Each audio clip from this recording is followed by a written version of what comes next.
नमस्कार, मैं हूं पवन त्यागी। 2024 के लोकसभा चुनाव को लेकर के एक के बाद एक लोग अपना सर्वे प्रस्तुत कर रहे हैं और अब एबीपी न्यूज ने जहां सर्वे दिखाया था राजस्थान को लेकर के जिस तरह की बातें की थी, अब 2024 के चुनाव को लेकर के इंडिया टीवी ने सर्वे किया है और इस सर्वे में ये बताया है कि भारतीय जनता पार्टी की ही सरकार तीसरी बार बनने जा रही है, यानी देश के प्रधानमंत्री एक बार फिर से नरेंद्र मोदी ही होंगे। और अभी हाल ही में दिल्ली के अंदर एक कार्यक्रम में मोदी जी ने जिस कॉन्फिडेंस के साथ इस बात को कहा था कि मैं तीसरी बार जब हमारा कार्यकाल होगा तो हमारा देश टॉप 3 आर्थिक स्थिति में होगा, यानी हमारा देश, उन्होंने ये बोला है कि हम नंबर 3 पर भी हो सकते हैं आर्थिक स्थिति में, नंबर 2 पे भी हो सकते हैं। और जो मोदी जी ने बोला उसी को अब आपको बताएं कि बाकी अर्थशास्त्री भी मानने लगे हैं कि जो अगला टर्म मोदी जी ने बोला है कि तीसरे टर्म में हमारा देश विश्व की टॉप 3 उस आर्थिक स्थिति में पहुंच जाएगा, क्योंकि आज हम 5वीं स्थिति पर हैं। तो अब जो अर्थशास्त्री है वो कह रहे हैं कि जिस तेजी से सरकार काम कर रही है उससे लग रहा है कि अगले 5 साल नहीं, मात्र अगले 2 साल में हम उस लक्ष्य को प्राप्त कर लेंगे कि हमारा देश विश्व में नंबर 3 पर होगा। अब जो सर्वे आया है इंडिया टीवी का, उसके अनुसार भारतीय जनता पार्टी को 144 सीटें मिल सकती हैं, वहीं जो INDIA है, गठबंधन है 26 दलों का, उसको 72 सीटें, यानी 100 का आंकड़ा भी वो नहीं छूने जा रहे हैं। अब आप इसी से समझ लीजिए, जो अदर हैं उनको 36। और अगर राज्यवार में बात करूं मोटा मोटा, तो राजस्थान में 25 लोकसभा की सीटें हैं। भारतीय जनता पार्टी को राजस्थान में 25 में से 21 सीटें मिलते हुए आज दिखाई दे रही हैं। कांग्रेस को 4 सीटें मिल सकती हैं, ऐसा अनुमान जताया जा रहा है। नॉर्थ ईस्ट, पूर्वोत्तर, जिसको लेकर ये जो विपक्षी दल है संसद में हल्ला कर रहे हैं और देश के बाहर भी नैरेटिव चलाने की कोशिश कर रहे हैं कि नॉर्थ ईस्ट में मोदी सरकार ने कुछ नहीं किया, लेकिन मीडिया या किसी राजनीतिक दल, कांग्रेस, टीएमसी, आरजेडी, जेडीयू, इनके कहने से नॉर्थ ईस्ट की जनता थोड़ा ही समझ लेगी। नॉर्थ ईस्ट की जनता अपनी आंखों से देख रही है कि किस तरह से नॉर्थ ईस्ट में सड़कों का जाल बहल रहा है, मेडिकल कॉलेज बन रहे हैं, विद्यालय बन रहे हैं, एयरपोर्ट बन रहे हैं। पहली बार रेल पहुंची है देश की आजादी के 75 साल होने पर, तो मोदी सरकार में पहुंची है। नॉर्थ ईस्ट के बच्चों को पूरे देश में जगह जगह नौकरियां दी जा रही हैं। पहली बार वहां से राज्यसभा की सांसद चुनकर आई है, यह इतिहास में दर्ज होगा, महिला। तो यह मोदी सरकार के कारण है और इसलिए किसी के बहकावे में नॉर्थ ईस्ट की जनता आ जाएगी या एक हिंसा की घटना को लेकर कांग्रेसी उसे बहका ले जाएंगे। उन्हें पता है कि इस हिंसा के पीछे कौन है, और इसलिए नॉर्थ ईस्ट में 25 लोकसभा की सीटें हैं। भारतीय जनता पार्टी को 21 सीटें मिलने जा रही हैं, 25 में से 21, कांग्रेस को 3। और ये 3 भी मैं गारंटी ले रहा हूं कि जब खुलासा होगा कि मणिपुर हिंसा के पीछे कौन है, तो ये 3 भी सीटें कांग्रेस को नहीं मिलेंगी। आप देख लेना, कोई इनके साथ नहीं खड़ा होगा। षड्यंत्र करने वाले, आपस में लड़ाने वाले, जहर घोलने वालों के साथ कोई देश की जनता खड़ी नहीं होती। समझ आ जाए तब। सीबीआई और एनआईए की जांच होने दीजिए। अंदेशा जताया जा रहा है कि इसमें कांग्रेसियों के नेताओं का हाथ है, मैं पक्का नहीं कह रहा हूं, लेकिन मणिपुर के लोग जो हैं, वो मेरे कुछ मित्र वहां रहते हैं, वो कह रहे हैं कि हम यहां देख रहे हैं देश की आजादी के बाद से क्या चल रहा है। तो जांच के बाद पता लगेगा, लेकिन जो सर्वे है इंडिया टीवी का, उसने बता दिया कि पूर्वोत्तर की 25 सीटों में अगर आज चुनाव हो जाता है तो 21 सीटें बीजेपी के खाते में आ सकती हैं। छत्तीसगढ़ में 11 लोकसभा की सीटें हैं, जिसमें से 7 भारतीय जनता पार्टी को मिलेंगी, 4 कांग्रेस को मिल सकती हैं।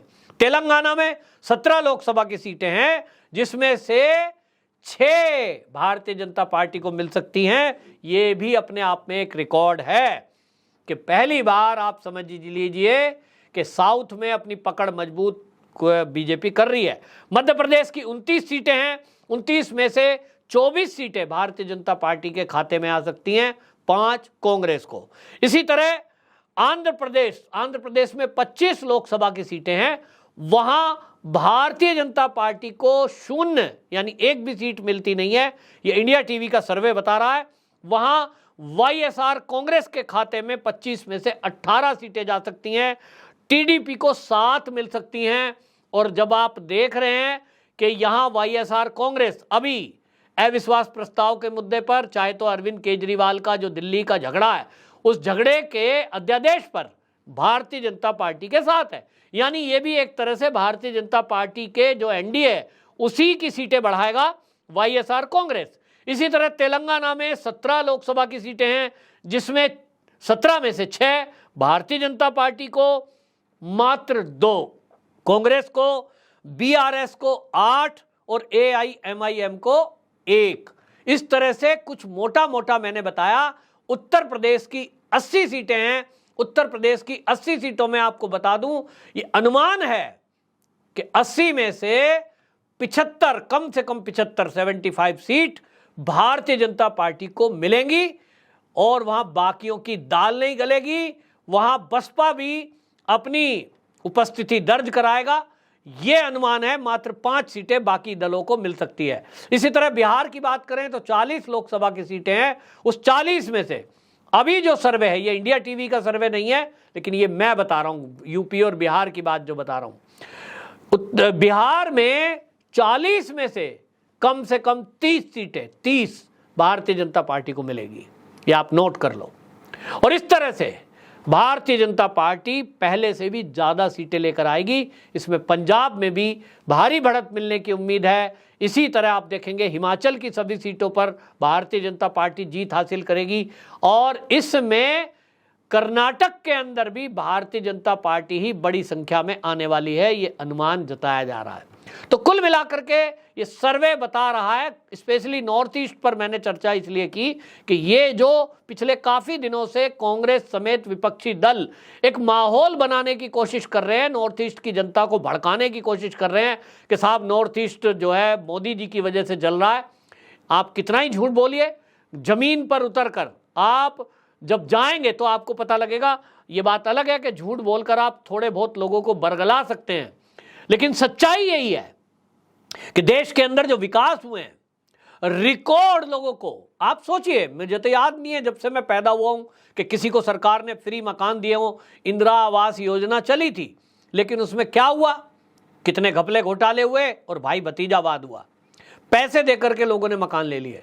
इधर मोदी सरकार है तो 3 करोड़ लोगों को मुफ्त में मकान दिए हैं। करोड़ों लोगों को हेल्थ स्कीम से कार्ड मिला है जिसमें फ्री इलाज 5 लाख तक का करा सकते हैं। उज्ज्वला गैस, क्या क्या योजना गिनवाएं। फ्री का राशन 3 साल से। और यह बता रहा है कि गरीबी की रेखा जो बताया जाता था 40% लोग उससे नीचे रहते हैं, वो स्तर कम होकर अब मात्र 10% से भी नीचे है।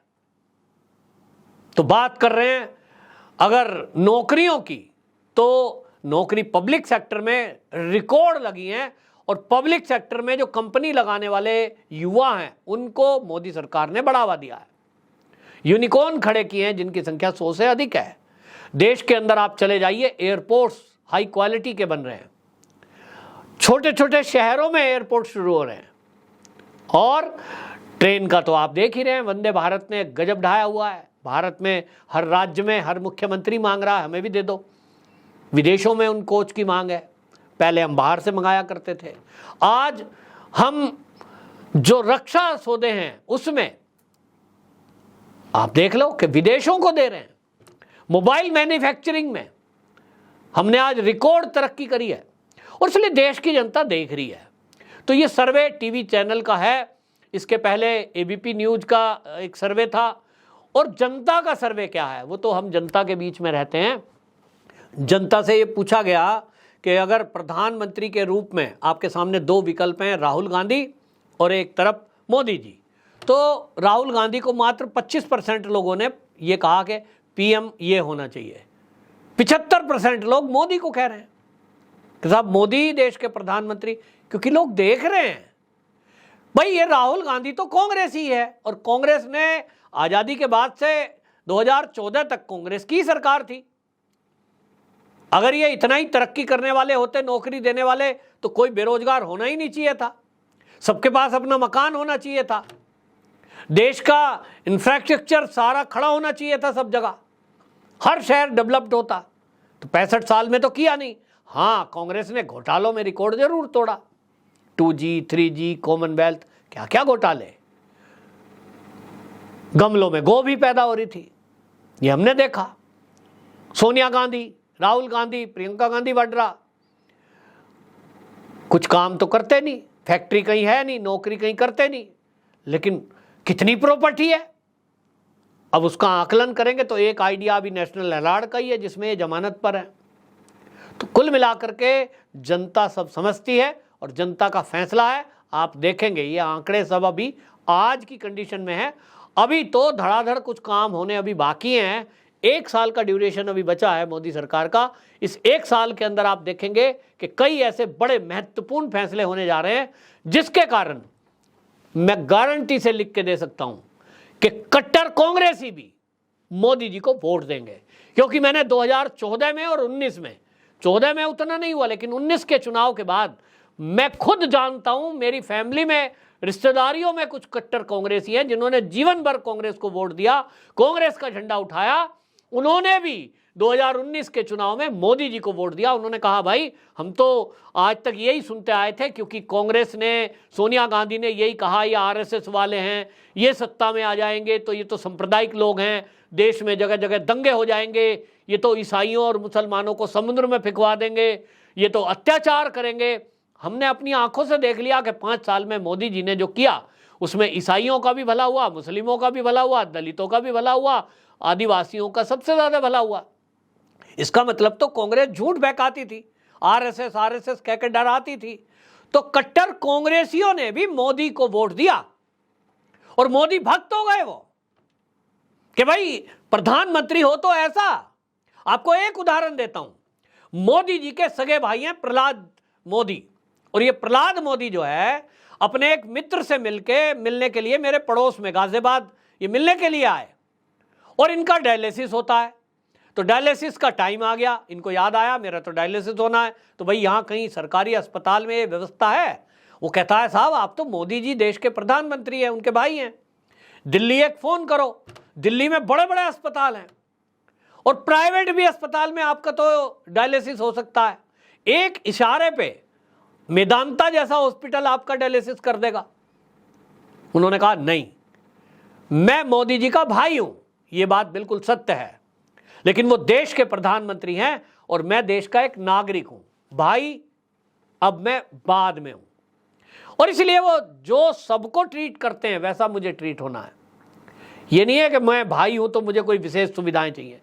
और इसलिए गाजियाबाद के संजय नगर में आप जाकर पता कर सकते हैं, वहां पर जाकर उन्होंने अपना डायलिसिस सरकारी अस्पताल में कराया। चुपके से गए, किसी को स्टाफ को नहीं बताया था कि मैं देश के प्रधानमंत्री का भाई हूं। वो तो पत्रकार मित्र हैं, कुछ बाद में हलचल हुई कि भाई क्या हो रहा है क्या हो रहा है, भीड़ भाड़ थोड़ी थी, तो वो जिनके घर गए थे उन्होंने थोड़ा बता दिया। ऐसा कहीं उदाहरण आपको देखने को मिला है? किसी प्रधानमंत्री और केंद्रीय मंत्री की तो बात छोड़ दो, किसी अगर राज्य के मुख्यमंत्री का कोई रिश्तेदार हो, वो भला ऐसे सरकारी अस्पताल में इलाज कराएगा? योगी जी इसी तरह के हैं। योगी जी के परिवार को आप देख लीजिए, वो आपने इंडिया टीवी पे देखी होगी, उनकी बहन की चाय की दुकान, कोई मतलब नहीं, आप देख के पता ही नहीं लगा सकते कि एक मुख्यमंत्री की बहन है ये उदाहरण आपको केवल बीजेपी में मिल सकते हैं। और इसलिए बीजेपी वो मोदी नहीं है, ना बीजेपी योगी है, ये एक विचारधारा है। और इस विचारधारा से देश के करोड़ों लोग जुड़ते जा रहे हैं, संख्या बढ़ती जा रही है। जो लोगों को बरगलाया गया था और झूठ बोला गया था बीजेपी के बारे में, आरएसएस के बारे में बरगलाया गया था, वो लोग अब समझ रहे हैं, जिनको बुद्धि है वो तो समझ रहे हैं। और इसलिए भारतीय जनता पार्टी के पक्ष में जो रिजल्ट आएगा 24 का, आप देखेंगे ये सारे आंकड़े फेल हो जाएंगे, सब सर्वे फेल हो जाएंगे। भारतीय जनता पार्टी की 350 से अधिक सीटें, आप लिख लो मेरी बात, नोट कर लो, रिकॉर्ड कर लो, 350 से कम नहीं आनी है, ज्यादा ही सीटें आनी है।